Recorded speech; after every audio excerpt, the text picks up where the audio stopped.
The first time I heard about Blackhallow was on a muggy afternoon in early October 1998. I was sitting at the counter of a decaying diner in Rochester, New York, lazily stirring my cold coffee, when a worn-looking man struck up a conversation. He wore a threadbare suit and had the expression of someone who has seen too much. "You're Nathan Cross, aren't you?" he asked, his eyes scanning my face as if looking for silent confirmation. I nodded. He slid a brown envelope across the table, the paper crumpled and marked by time. A job offer. It wasn't unusual for me. I'd spent most of my life wandering between temporary jobs, picking up odd jobs wherever I could. But this one seemed different. "It's a cemetery," he continued, his tone bordering on caution. "They need a janitor, a guy to clean the gravestones, keep the paths in order. Nothing too difficult. Cemeteries never scared me. I worked in one for a while years ago and found the peace of the dead preferable to that of the living. But something in the way he spoke, in the way he avoided facing me directly, made me hesitate. Where is it?" "Ah," I asked. The man cleared his throat. "Blackhallow." The name gave me an involuntary shiver, although I couldn't say exactly why. I'd heard of Blackhallow before, but never in detail. One of those small towns that no one visits and few remember. "Exists. The pay is good," he added, noticing my hesitation. "Money has always been a deciding factor for me." I opened the envelope.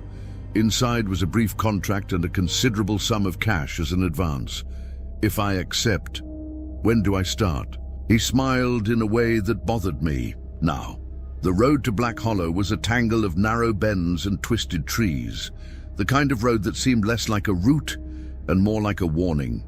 When I finally spotted the rusty sign with the town's name, a thick fog was already covering the road, making the old houses and stores mere silhouettes in the landscape. In the center, Blackhallow Cemetery stood out as the backbone of the town. It stretched over a larger area than I had expected, the rusty iron gates open like a gaping mouth. Inside, old graves competed for space with dead trees and weeds, and a strong smell of wet earth hung in the air. I got out of the car, pulled out my suitcase and headed through the gate, feeling the weight of the place fall on me like a cold, damp blanket. At the top of the hill, a stone shed served as a shelter for the janitor. My keys were there, exactly where the contract said they would be. On the first night, the silence was absolute. No sound of cars, no crickets, nothing. Just the rustle of the wind against the gravestones. As I organized my things, a question began to take shape in my mind. Why was a cemetery this size so abandoned? As I tried to sleep, I heard the first sound, the scraping of nails on stone. At first I thought it was a branch being dragged by the wind, but then it came again. The noise seemed to be coming from underground. I remained motionless, trying to rationalize, until I heard something scratching at my door. I swallowed. I slowly got up and went to the window. There was nothing there, but the next day, when I went out for my first round, I noticed a single gravestone covered in deep claw marks, as if someone, or something, was trying to escape from inside it. The morning air carried a strange weight, thick with dampness and something else I couldn't name. As I stepped outside, the overgrown cemetery spread before me, its uneven rows of gravestones stretching toward the misty horizon. The one with the claw marks stood out like a wound in the landscape. I crouched beside it, running my fingers over the rough, jagged etchings. They weren't weathered, nor did they look like damage from erosion. They were fresh, deep grooves dug into the stone, as though something had desperately tried to claw its way out. Maybe it was an animal, a wild dog, a coyote. It wasn't impossible. But the more I stared, the less sense it made. No animal leaves scratches like this. The marks were deliberate, almost patterned, like something with intent had carved them, something with hands. I let out a shaky breath and stood up, scanning the graveyard. It was empty, just as it had been last night. But now that I was paying attention, something felt off. The silence. It wasn't the peaceful kind I'd expected from a cemetery. It was oppressive, thick, unnatural. I shook off the unease and went back to the caretaker's shed, grabbing a bucket and a brush. Work was work, and I wasn't going to start spiraling over some scratches.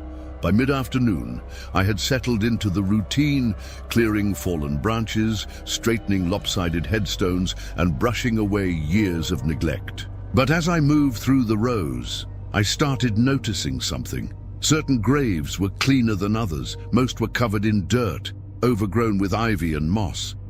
But here and there, a few looked untouched.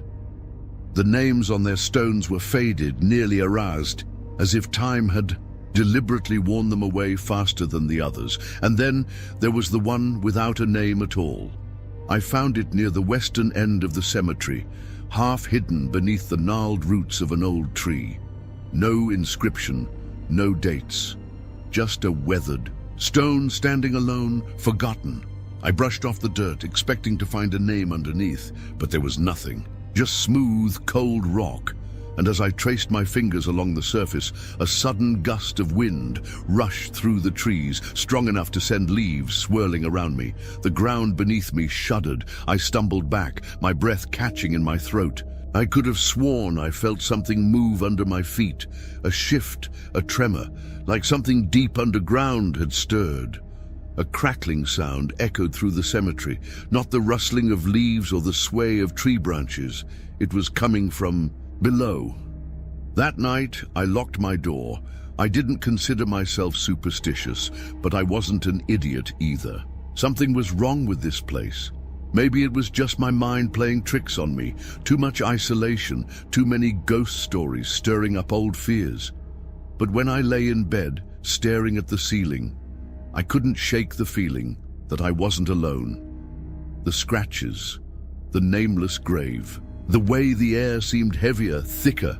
Then, at exactly 2:14 a.m., the scratching started again. I froze, my body tensing at the sound, soft at first but growing louder. A slow, deliberate scraping against stone, then a tap, tap, tap, tap, like something knocking from underneath. My stomach turned, a primal fear settling deep in my chest. I wanted to dismiss it as an animal, the wind, my imagination. But deep down, I knew better. The knocking continued, steady, rhythmic, echoing through the silence of the night. And then, a voice, a whisper, muffled, distant, but unmistakable. I didn't move. I couldn't. It spoke just one word. Cross. I didn't sleep after that. The whisper, my name spoken in that hoarse, distant voice, had rooted itself in my brain like a parasite. I sat upright in bed, the covers twisted around me, listening to the silence that followed.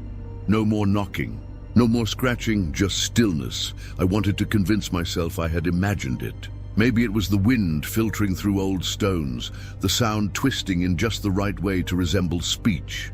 Maybe, but I knew better. By sunrise, I was out in the graveyard again, standing over the nameless headstone. The ground was firm, undisturbed, but I knew what I had heard. That's when I saw her. At first I thought it was a trick of the light, the morning fog curling into vague shapes. But no, there was someone standing just beyond the cemetery gates, a woman. She was dressed in black, the kind of mourning attire you'd expect from another century. A long veil covered most of her face, but I could feel her watching me. I took a hesitant step forward. She didn't move. I swallowed hard, my throat dry. Something about her felt wrong. Hello? My voice came out weaker than I intended. Still, she didn't react. I took another step, and in the blink of an eye, she was gone. Just gone. A rush of cold washed over me, sharp as a blade, and I swore the temperature had dropped by 10 degrees in an instant. Goosebumps prickled along my arms. She had been real. I knew she had. I turned back toward the cemetery, and that's when I noticed it. The nameless headstone. It had changed. There was a single word etched into the stone now, a name that hadn't been there before. Eleanor. I needed answers. There was only one place in town that looked like it might have any: Blackhallow Public Library. It was one of those tiny, forgotten libraries with peeling wallpaper and shelves packed with books that hadn't been touched in decades. A bell chimed weakly as I stepped inside. Behind the desk sat a woman in her 40s, her dark hair pulled back into a tight bun. She glanced up from her book, eyes narrowing slightly, as if she already knew why I was there. "You're the new caretaker." It wasn't a question. I nodded. "Nathan Cross." She studied me for a moment, then set her book aside. "Eliza Monroe." I hesitated before speaking again. I was hoping to look up some town records. She didn't blink. Blackhallow doesn't keep official records anymore. I frowned. "Nothing at all?" A pause. "Depends on what you're looking for." I hesitated, then said it. "The name Eleanor." Eliza's expression didn't change, but I noticed her hands tighten slightly on the desk. For a long moment, she just stared at me. Then finally, she exhaled and stood up. "Follow me." She led me through the maze of shelves, deeper into the back of the library, where the smell of old paper grew stronger. Finally, we stopped in front of a filing cabinet. She unlocked it, rifled through some folders, then pulled one free. Eleanor Harrow. The moment she said the name, a cold shiver ran through me. Eliza handed me the file. The paper inside was yellowed, brittle at the edges. I scanned the text, my stomach twisting tighter with every sentence. Accused of witchcraft in 1821, disappeared before trial, grave never found. I looked up. So she was executed? Eliza shook her head. "No one knows what happened to her. One day she was in her cell, next day gone. No body, no witnesses, just vanished."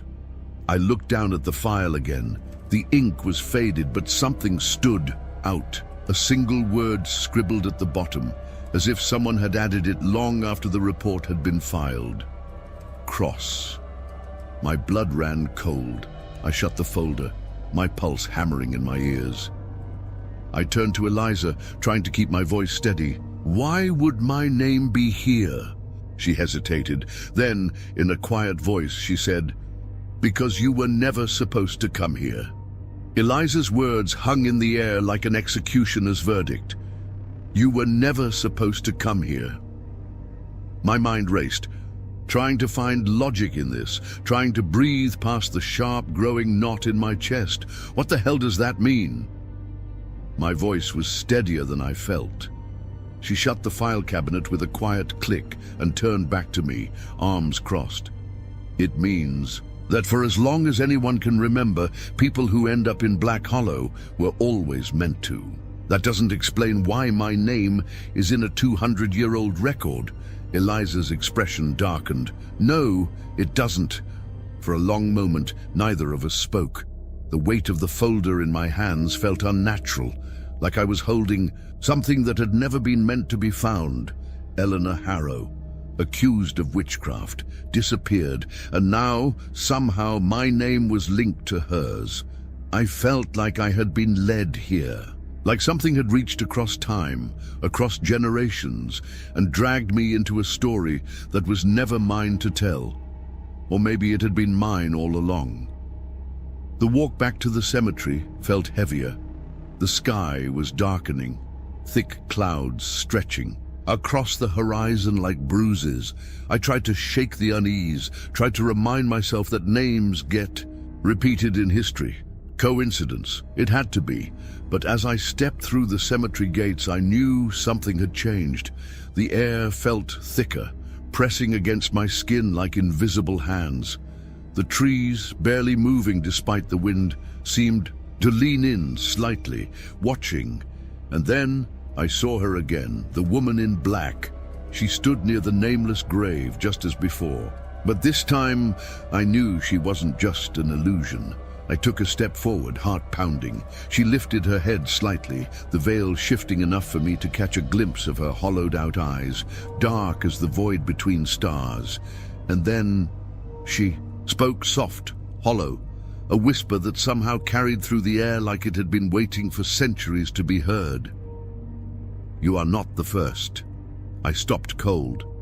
The first? The first what? A gust of wind rushed past me, and suddenly she was gone.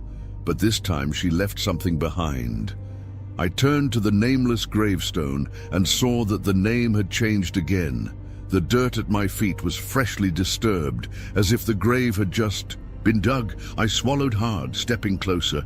There, carved into the stone, was a new name, Nathan Cross. I stared, unmoving, unbreathing. Somewhere beneath me, beneath the weight of the earth, I heard it again, the tapping, tap, tap, tap. Then a whisper, not the first, not the last. I don't remember walking back to the caretaker's shed.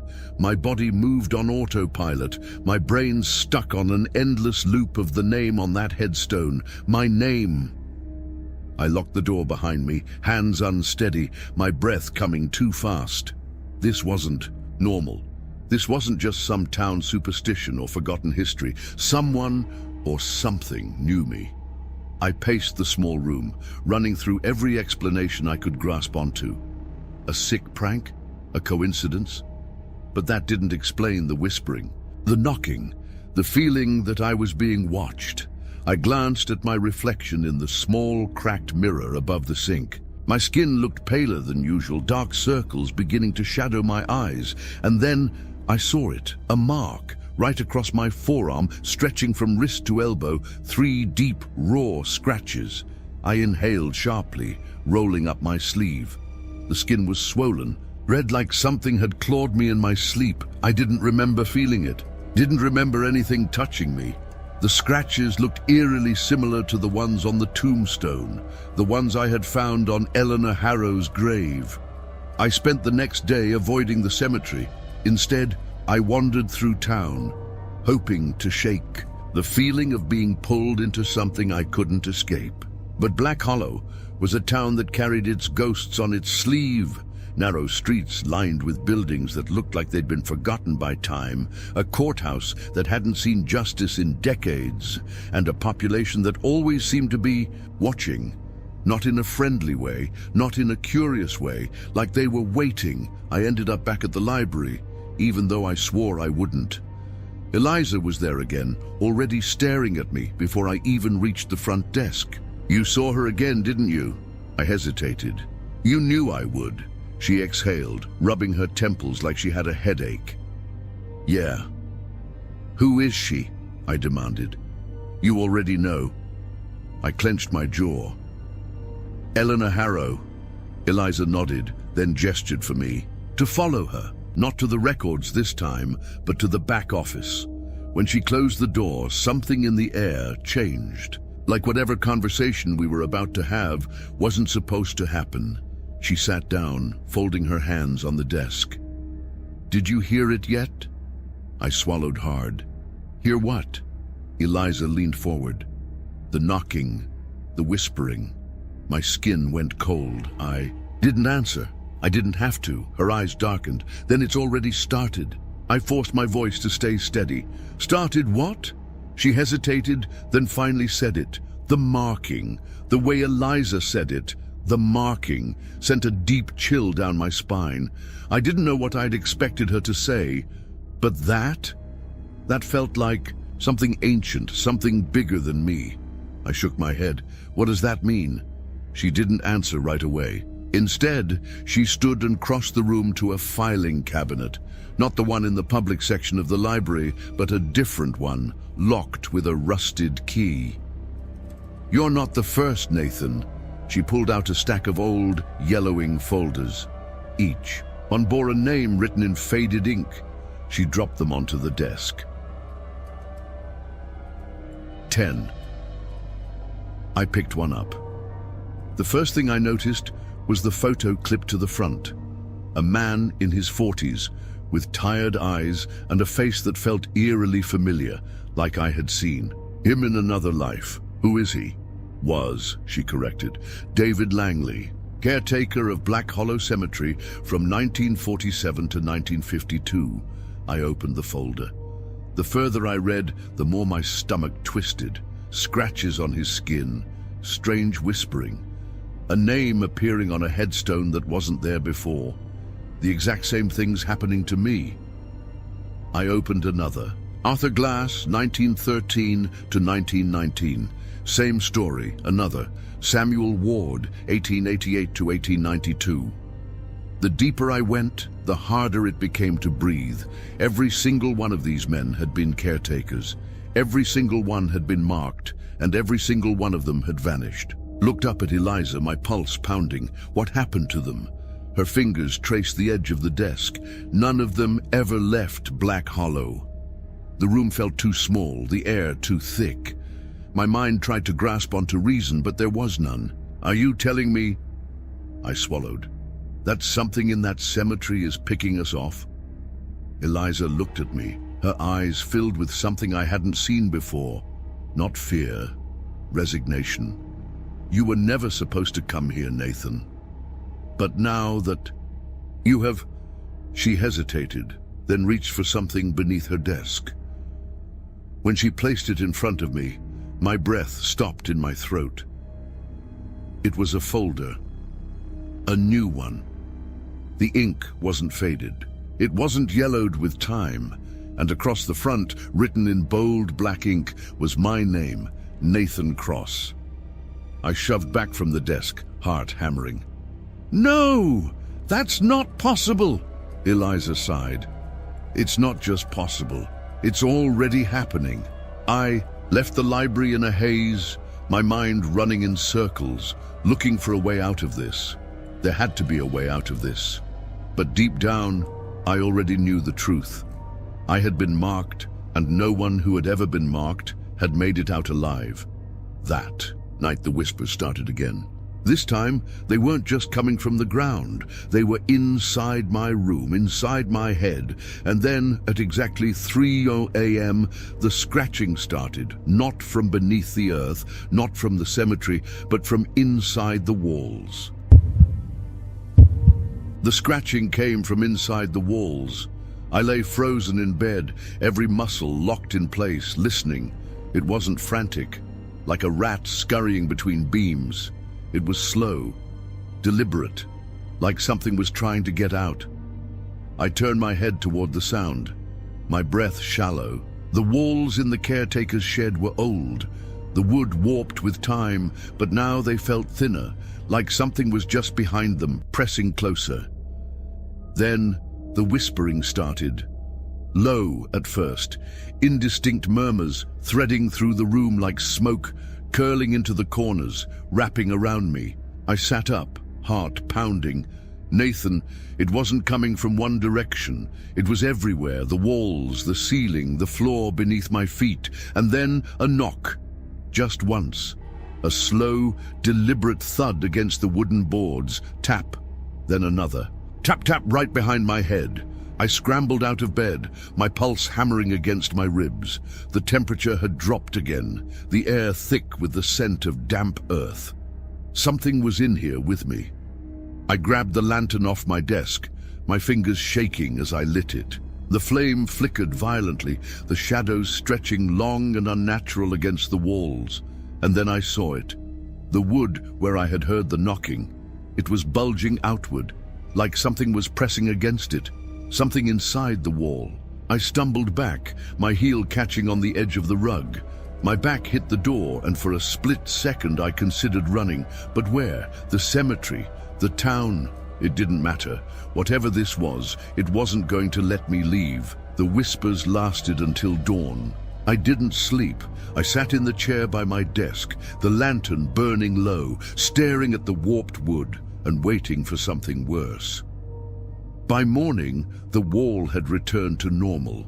No bulging, no sign of the knocking, but the whispering. That hadn't stopped. It was in the back of my mind now, threading through my thoughts like a voice just out of reach. I needed answers. And there was only one person who had them. Eliza. She was waiting for me at the library. She didn't look surprised to see me. I heard it, I said, slamming my hands on the desk. The whispering, the knocking. It was inside the walls last night. Eliza sighed, rubbing her temples. It's getting worse then. I glared at her. What the hell is happening to me? She leaned back in her chair, studying me like she was debating how much to say. Then she gestured toward the office in the back. Come with me. I hesitated. Then, slowly, I followed. Inside, she pulled an old, leather-bound book from a locked drawer and placed it on the desk. Blackhallow isn't just any cemetery, she said. It was built over something much older, something that should have never been disturbed. I swallowed hard. Like what?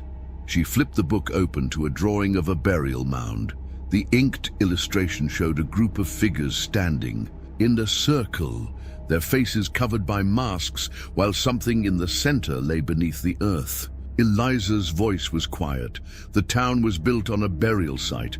Before Blackhallow, before the settlers, before any of this land belonged to something else. I felt something cold curl in my gut. And Eleanor? She hesitated. She tried to stop it. The room suddenly felt smaller. The weight of the book, the flickering lantern light, the scratching memory of last night's whispers, all of it pressing in at once. And the caretakers? My voice was hoarse. Eliza met my eyes. They weren't just watching the cemetery, Nathan. She flipped to the last page, a list of names. The last entry, written in shaky black ink, was mine. I stared at my name on that list. Nathan Cross, written long before I ever set foot in Blackhallow. My hands felt numb as I pushed the book away. This isn't possible. Eliza didn't argue. She just watched me, the weight of silence pressing between us. I shook my head. You're telling me this has been happening for centuries, that every caretaker has been chosen, she finished, voice steady. None of them came here by accident, and neither did you. I shoved back from the desk, pacing the small office. I don't believe in this. Eliza let out a humorless laugh. You don't have to. She gestured to the book. It believes in you. I left the library with more questions than answers. The streets of Blackhallow felt different now. The people watching me with careful, unreadable expressions. I had never noticed before, but now I couldn't shake the feeling. They knew. They all knew. My feet carried me back to the cemetery, even though every instinct screamed at me to leave. But leaving wasn't an option. Not anymore. The moment I stepped through the gate, the whispering started again. Louder this time. It wasn't just one voice. It was many, filling the air, seeping into my bones. I forced myself forward past the rows of headstones until I reached the nameless grave. It had changed again, a new carving beneath my name, a date. My stomach twisted. It was tomorrow. I backed, away from the grave, my pulse a frantic drumbeat in my ears. This wasn't a warning. This was a sentence. I turned to leave and stopped cold. She was there, the woman in black, standing between me and the gate. Only this time she wasn't alone.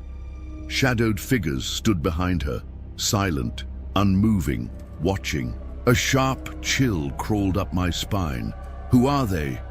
My voice barely came out. She lifted her head slightly, just enough for me to glimpse the void beneath her veil. Her whisper curled around me like smoke. The others. I ran. I didn't think. I just turned and sprinted toward the caretaker's shed, slamming the door shut behind me, heart pounding so hard it felt like it would shatter my ribs. The whispers were inside now. The scratching had returned, not just from the walls, from underneath the floor. I backed away, my breath coming in short, panicked bursts. Then, slowly, the wooden boards beneath my feet began to bend. Something was pushing up from beneath them, pressing against the floor, trying to get out. And then, the knocking. Tap, tap, tap in a whisper. Let us in. The knocking didn't stop. Tap, tap, tap. Each knock sent a pulse of cold through the room, like the air itself was tightening, waiting for me to make a move. The floorboards bulged upward beneath my feet, wood groaning under pressure. Something was down there, something that wanted out. I backed toward the door, every muscle in my body locked, my breath coming too fast. The whispers curled around me, slithering into my ears. Let us in. You were chosen. The crypt, the crypt, the crypt. The caretaker's shed shuddered. The lantern flickered wildly on the table, casting long, jagged shadows against the walls. Then, suddenly, silence. No knocking, no voices, just nothing, which was worse, because silence meant it was waiting. I gripped the doorknob, my fingers slick with sweat, and forced myself outside. The cemetery stretched before me, dark and too still beneath the heavy night sky, and then the ground trembled. Somewhere just past the overgrown headstones, a deep, hollow crack echoed through the air.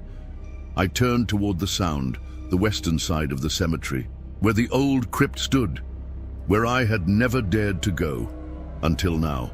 The crypt was old, older than the town, older than anything here. Its stone walls were blackened by time, thick vines curling around its entrance like skeletal fingers.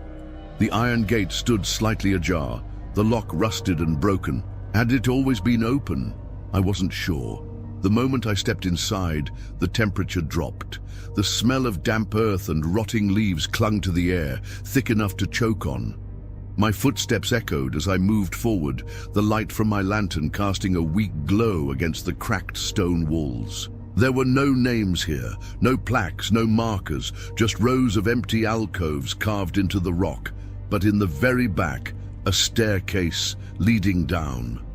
My pulse thundered in my ears. I should have turned back, but I didn't, because deep inside the crypt, something moved, something breathed. The breath I heard inside the crypt wasn't human. It wasn't the ragged inhalation of someone hiding in the dark or the quick, shallow gasps of an animal. It was deep, hollow, ancient, and it was waiting. The staircase in front of me led downward into the earth, the stone steps slick with dampness, worn smooth by time. My lantern cast a faint glow, barely cutting through the pressing darkness. For a moment I stood there, breathing too hard, trying to convince myself to turn back. But the whispering started again. Come. It wasn't behind me anymore, it was below, and I made the mistake of looking down. At the base of the stairs, the shadows shifted. Something moved. Not like a person, not like anything I'd ever seen before. It didn't walk, it didn't crawl, it just shifted. And then it turned its head toward me. I didn't see eyes, I saw absence. A hollow void where something should have been, and it knew my name. I don't remember running. I don't remember climbing the steps, shoving past the crypt doors, or stumbling out into the cold night air. All I remember is the feeling of something following me, not footsteps, not movement, just a presence, stretching, crawling, reaching. I didn't stop running until I was back at the caretaker's shed, slamming the door behind me, hands trembling as I fumbled with the lock. Silence. For a moment I thought I had escaped. Then, tap, tap, tap. My stomach twisted. The knocking wasn't at the door. It was inside the room. I turned slowly, my breath catching in my throat. And there, carved into the wooden wall behind my bed, Eleanor Harrow's name. I didn't sleep. I sat in the corner of the room, knees drawn up, staring at her name carved into the wood. The lantern flickered on the desk beside me, casting long, jagged shadows. I wasn't alone in that shed. I could feel something watching me. Not like before, when the presence had been distant, when the whispers had been confined to the cemetery. No, it was inside now, with me, and it was waiting. The scratching sound returned, slow and deliberate. It wasn't coming from the walls anymore. It was coming from the floor.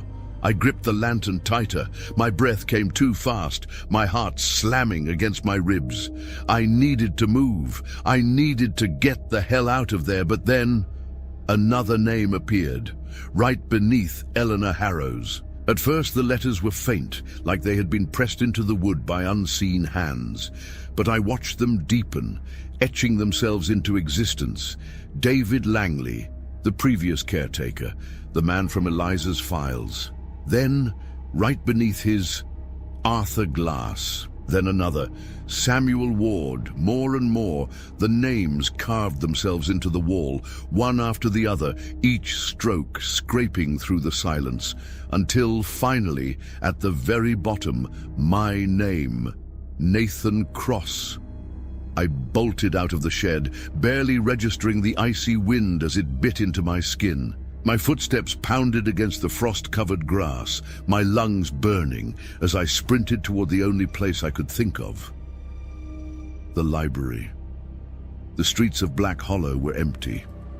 The houses dark, the air thick with something unseen but unmistakable.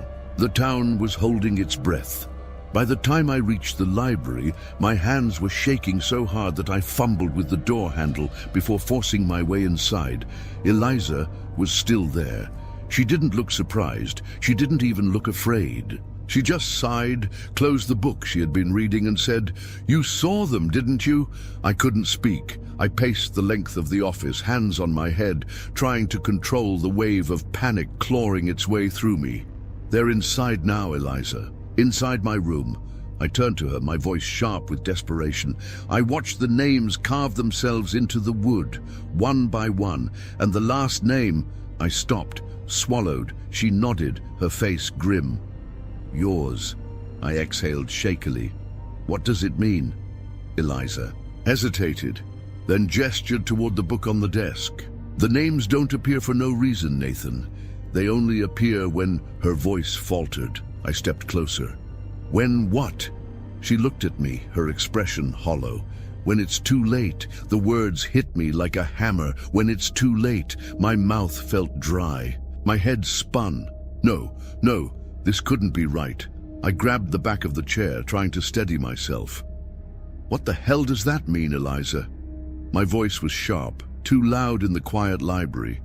Eliza exhaled slowly, her fingers tightening around the book. "It means you've crossed the point of no return." No, there has to be a way out of this. I shook my head, my breath coming too fast. "I can leave. I can get in my car and drive out of this damn town." She didn't say anything. She just looked at me. That was worse than any answer. "You don't get it, do you?" Her voice was quiet, like she almost pitied me. "None of them left, Nathan. Not one of them." My stomach twisted. David Langley, Arthur Glass, Samuel Ward, the men whose names had been carved into my walls, the ones who came before me, the ones who never left. I stumbled back a step, shaking my head. "Then tell me why. Tell me what's happening to me." Eliza hesitated. Then, finally, she spoke. "Because the cemetery doesn't just bury the dead." Her eyes locked onto mine. "It keeps them." The words settled in my mind like a weight I couldn't shake off. "It keeps them." I stared at her, barely breathing. "What are you saying?"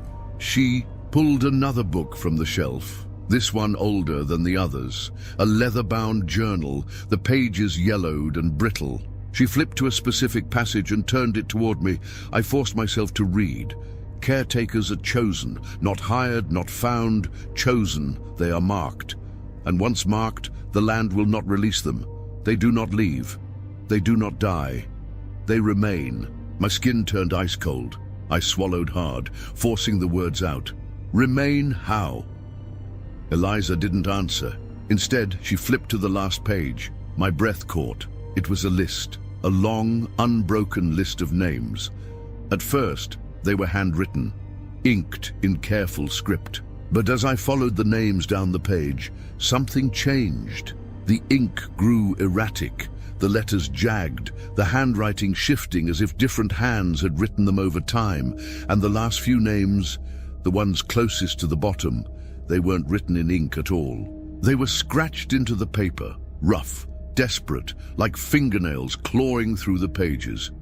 My pulse pounded in my ears as I traced the last name, Nathan Cross, beneath it, in the same uneven scratches, words that hadn't been in the other entries. Not the first, not the last.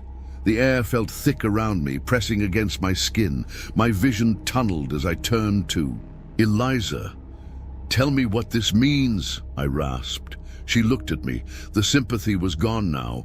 Only resignation remained. "It means," she said slowly, "you're not just the caretaker anymore." Her voice was quiet.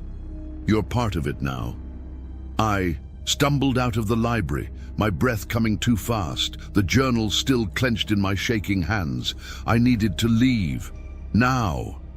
I sprinted toward my car, my mind screaming at me to go, to get in, to drive as far as the road would take me. I shoved the key into the ignition, turned it, nothing. I tried again. The engine didn't even click. A flicker of movement caught my eye. Through the windshield, past the cemetery gates, they were waiting. The woman in black, and behind her, the others. Rows of them, standing in the darkness between the graves, watching, waiting, and then the whispers returned. Only this time they didn't call my name. They said something else, something worse. Time to come home. I slammed my hands against the steering wheel, my pulse hammering in my ears. The car was dead. I tried again. Nothing. No response, no click, not even a flicker of the dashboard lights. Outside, they were waiting. The woman in black. The others, standing in the dark like they had always been there.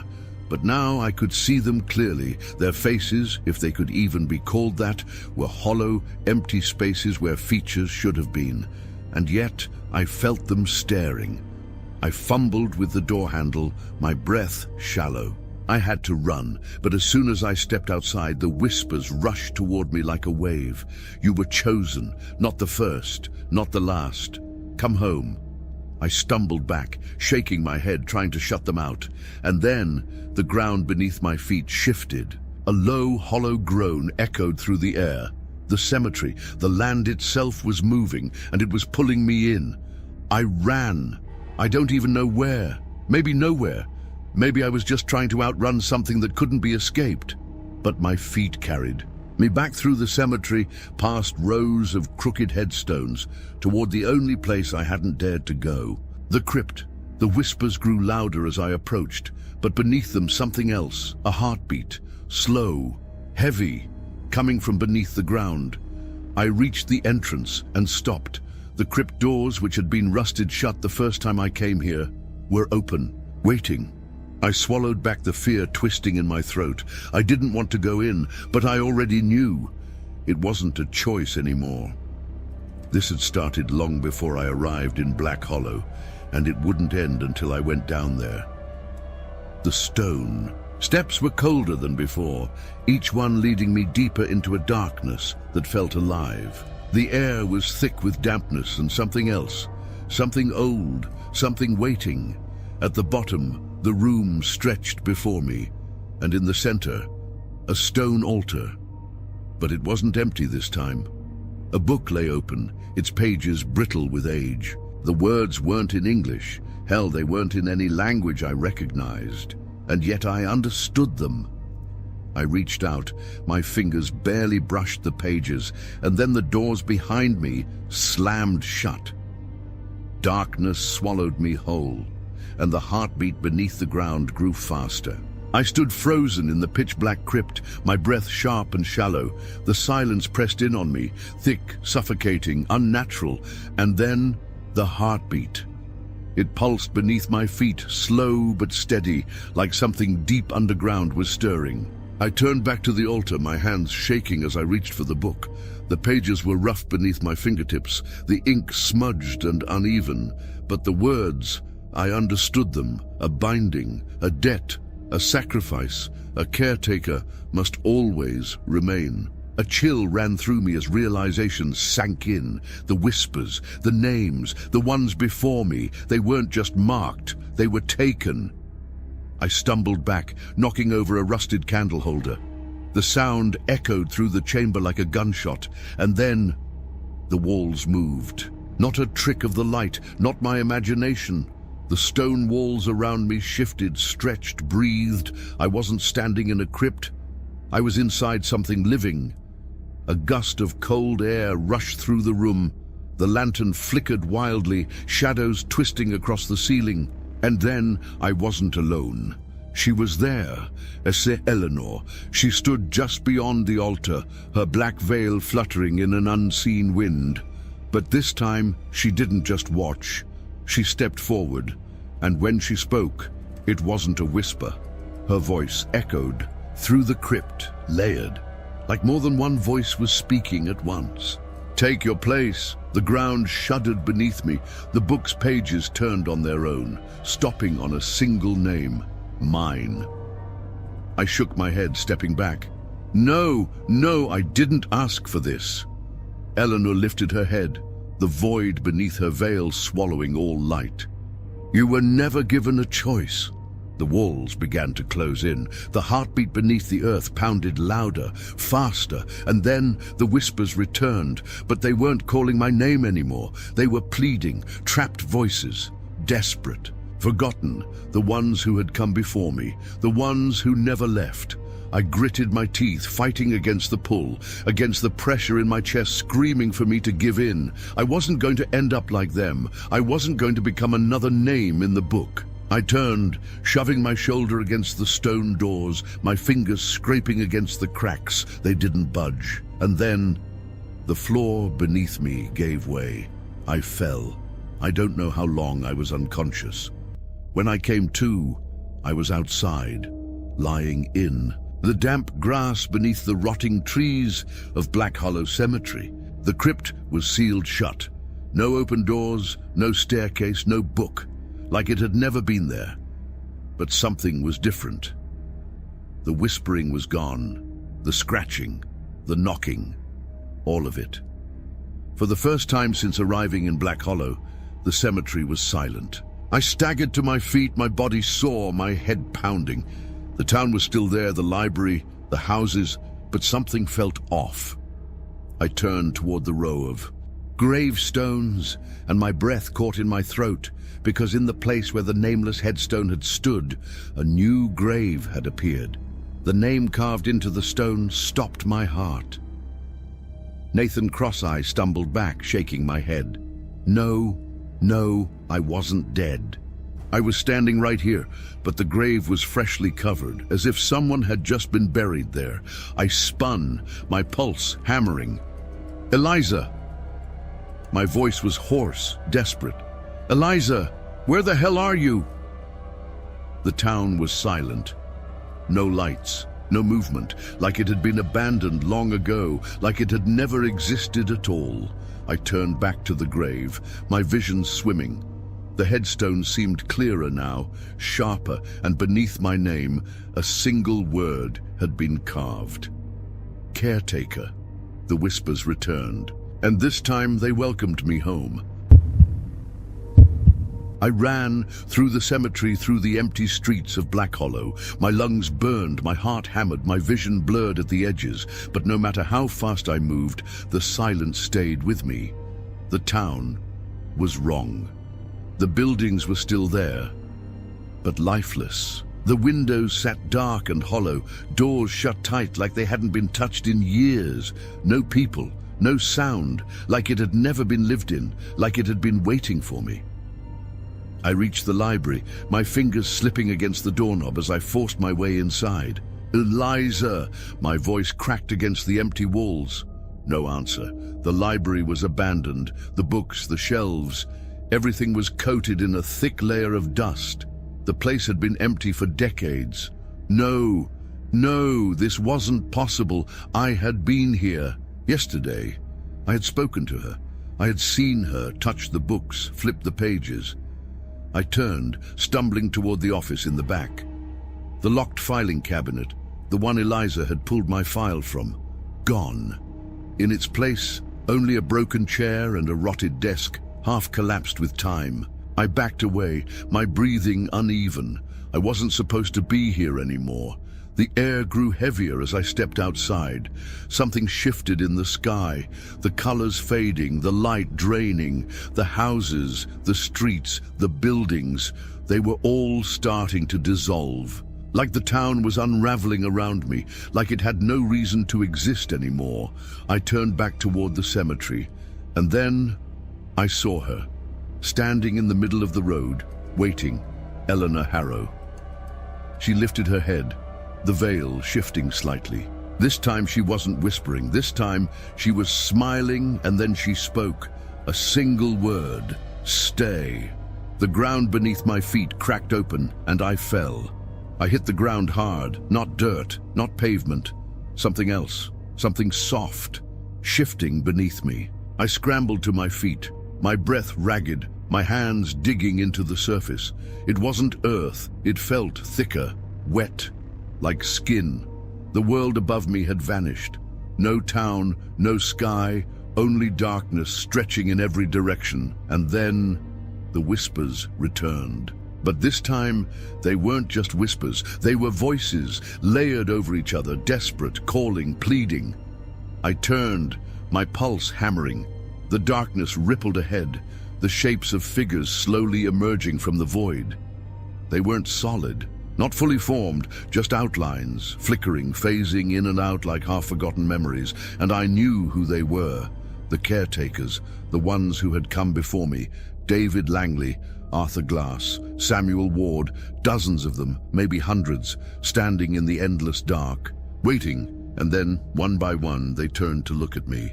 I backed away, my mind screaming for me to wake up, to move, to run. But I wasn't dreaming. This was real, and I knew. This was where they had been taken. This was where I was supposed to stay. Eleanor's voice slithered through the dark, wrapping around my thoughts like silk. You understand now, don't you? I turned, and she was there. Standing just feet away, her black veil barely shifting, her presence radiating something ancient, something endless, her head tilted slightly, almost in curiosity.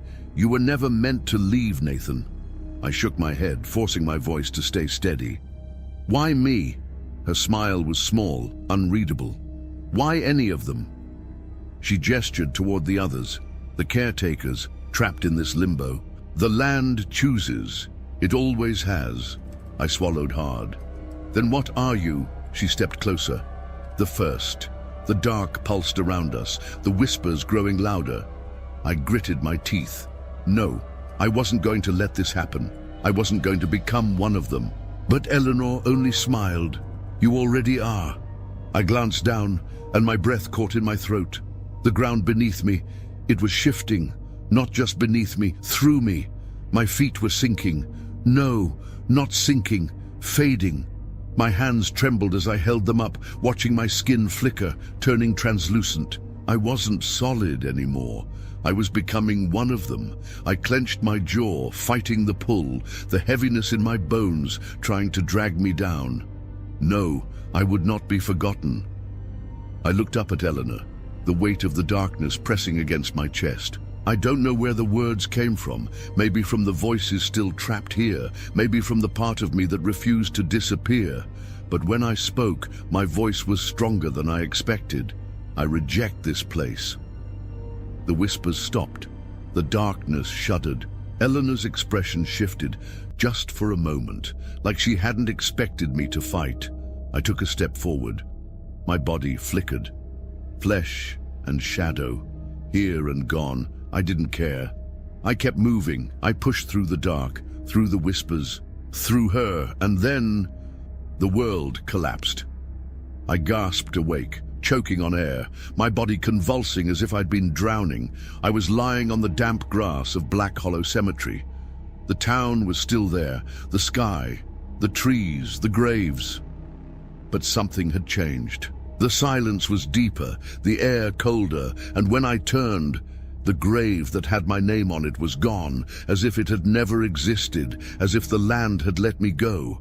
But as I stood, my knees weak, my breath unsteady, I saw something else. Eleanor, standing at the edge of the cemetery, her veil fluttering in the wind. But she didn't step forward this time. She didn't call my name. She only watched, and then, slowly, she turned and faded into the trees, gone. But not defeated. Never defeated, because as I walked back toward my car, heart still hammering in my chest, I heard it, faint, almost inaudible, a whisper, a warning. Not the first, not the last, And I knew it wasn't over. Not yet. Not ever. I didn't sleep after that night. I didn't try. I drove out of Blackhallow the moment my legs could carry me, hands shaking against the wheel, half expecting the road to twist back on itself, trapping me inside that cursed town.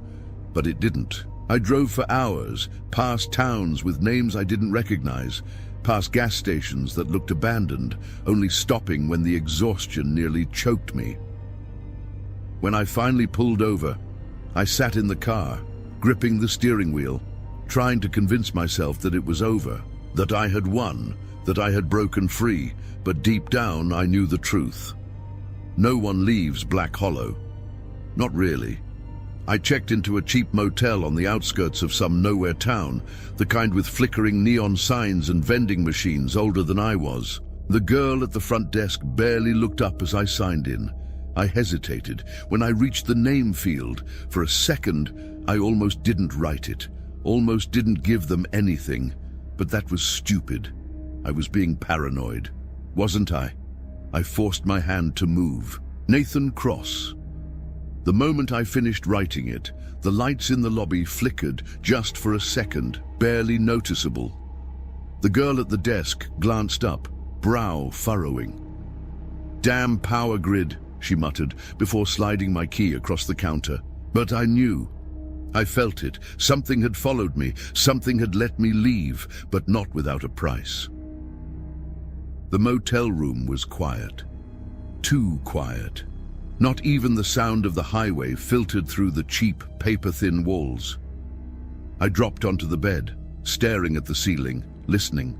Nothing, no whispers, no tapping, no shifting shadows, and yet I couldn't shake the feeling that I wasn't alone, that the land I had left behind still had a claim on me. I reached for my phone, my fingers trembling, and dialed the only number I could think of. Eliza. It rang and rang and rang. Then a click. At first there was nothing but static. Then a voice, not hers. "You shouldn't have left." Click. The call ended, and across the motel room, the mirror fogged over, like someone had breathed against it. And when the mist cleared, I saw what had been left behind, a single word written in dripping condensation. Caretaker. I didn't move, didn't breathe. The motel room wasn't empty. I could feel it. That weight in the air, thick and pressing, like the silence itself was watching me. I forced myself to stand, to move toward the mirror, to wipe my hand across the glass. Nothing.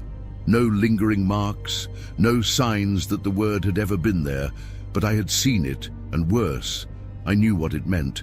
I had left Blackhallow, but it hadn't left me. I packed my bag in minutes, tossing my clothes into my duffel, shoving my keys into my pocket. I wasn't staying. I needed to keep moving. I needed to... The lights flickered again. Then the air turned cold. Not just cool, freezing. I exhaled, and I saw it. My breath misting in the air. And then the knocking started, not from the door, not from the walls, from beneath the floor.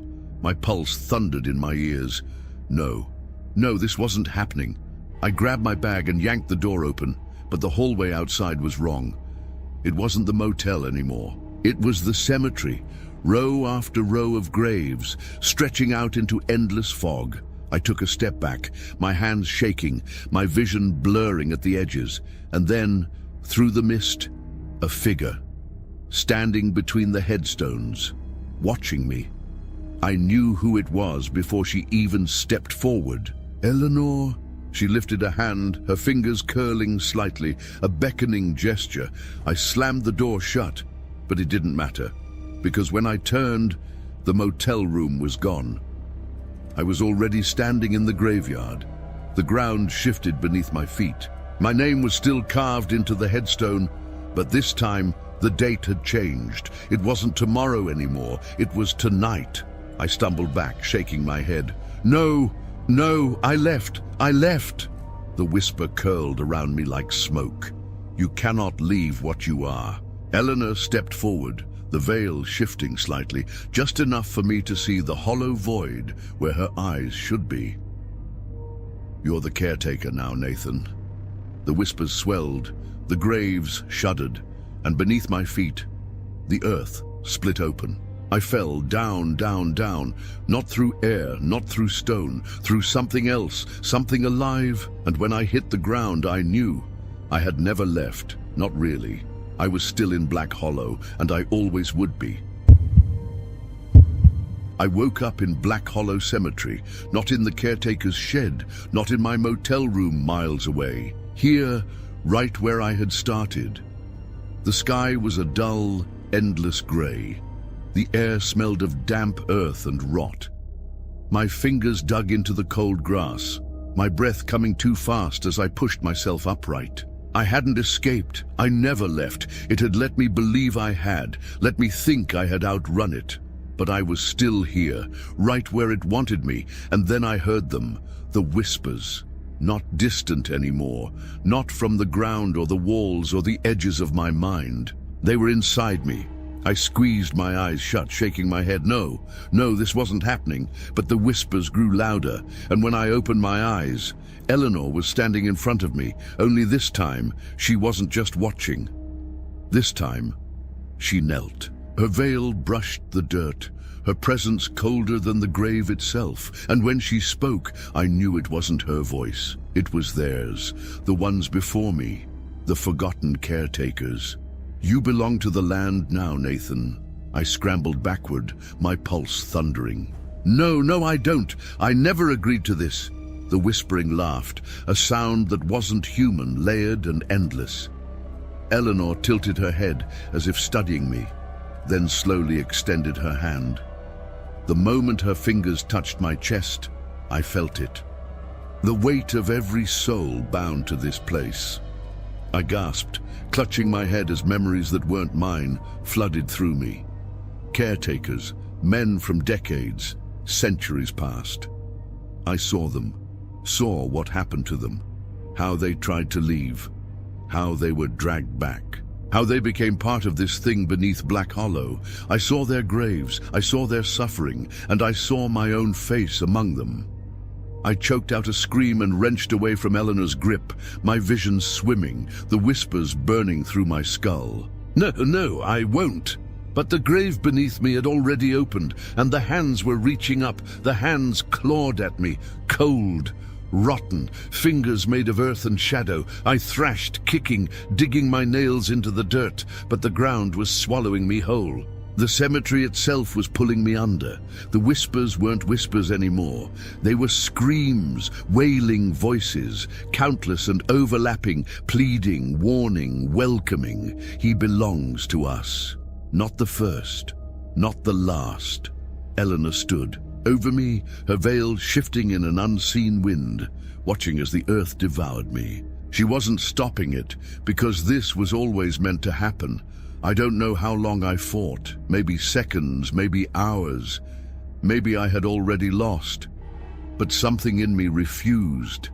I had seen the ones who came before me, their suffering, their fate. I wouldn't become one of them. I forced my fingers into the dirt, gripping onto anything solid, my breath coming in gasps. The world spun, my vision fading at the edges. And then, through the chaos, I heard one voice rise above the rest. A voice I recognized. "Nathan!" I gasped. The pull against my body suddenly weakened. I lifted my head, vision blurring with static. Someone was standing at the edge of the cemetery. Not Eleanor. Eliza. She shouldn't have been here. She wasn't supposed to be here. But somehow, she'd found me. Her eyes met mine, wide with something between horror and determination. She wasn't whispering. She was yelling, and as soon as I focused on her voice, the whispers around me shifted. They hesitated, because suddenly, I wasn't the only one who saw. The moment shattered. The weight pressing against me snapped. I lunged forward, dragging myself from the grave, hands scraping against the frozen ground. The moment my fingers touched solid earth again, everything stopped. The hands vanished. The whispers cut off. The air went still, and when I looked up, Eleanor was gone, like she had never been there at all. The cemetery was silent, the grave still, and for the first time since I had arrived in Blackhallow, I felt alive. I don't know how I made it to Eliza. I don't remember standing, don't remember moving, but suddenly she was right in front of me, her hands gripping my shoulders, her breath coming fast. "Nathan," she started, but stopped, because we both heard it. The final whisper. Not in the air, not from the ground, from the gravestone behind me. I turned, and the name was gone. Nathan Cross had vanished from the stone, like it had never been carved there, like I had never been meant to stay. I exhaled, my entire body shaking. I had escaped. I had survived. I had broken the cycle, or so I thought, until I saw what was written in its place, a new name, freshly carved, Eliza Monroe. I turned to her, my breath catching in my throat. Eliza. Her face had gone pale, her eyes locked onto the stone like she already understood what it meant. She took a step back, shook her head. "No," she whispered, but the cemetery had already decided. The wind rose around us, the sky darkened, and the whispers, they began again. I used to believe that every mystery had an answer, that every nightmare ended when you woke up. But Blackhallow was never just a town. It was never just a cemetery. It was something else, something alive, something waiting. I escaped, or at least I think I did. But every now and then, when the night is too quiet, when the wind shifts in just the right way, I hear it, the whispers, calling a name. Not mine, hers, Eliza. Because one must always stay, and one day, it'll choose again. Maybe it'll be you. Maybe you'll wake up in a place that feels wrong, where the air is too still, where the graves seem to be watching, and when you do, listen carefully, because if you hear a whisper calling your name, it's already too late.